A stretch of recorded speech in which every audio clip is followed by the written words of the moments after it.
Peut-être penses-tu que de faire l'école à la maison va gâcher ta relation avec ton ou tes enfants. Je ne vais pas te mentir, il est vrai qu'avoir un enfant âge 24, ce n'est pas facile tous les jours, mais ça fait partie de l'aventure. Si à un moment tu as besoin de souffler, surtout n'hésite pas à demander à ton mari ou à tes amis, peut-être des gens qui t'entourent. Ne reste surtout pas seul avec ton mal-être.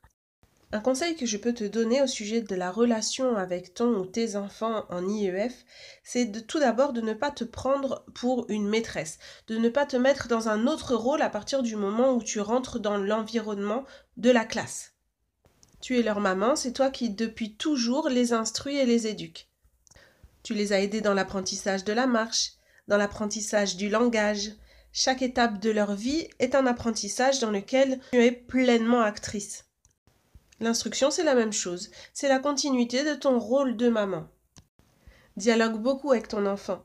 Beaucoup de communication peut t'aider à comprendre de quelle façon il apprend, de quelle façon il comprend les choses, afin de l'aider au mieux dans son apprentissage.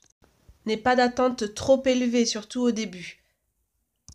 Afin que tout le monde se mette dans son rythme, ne te mets surtout pas la pression et ne lui mets pas la pression non plus. Comme on l'a vu dans des vidéos précédentes, tu auras largement le temps de finir le programme en une année.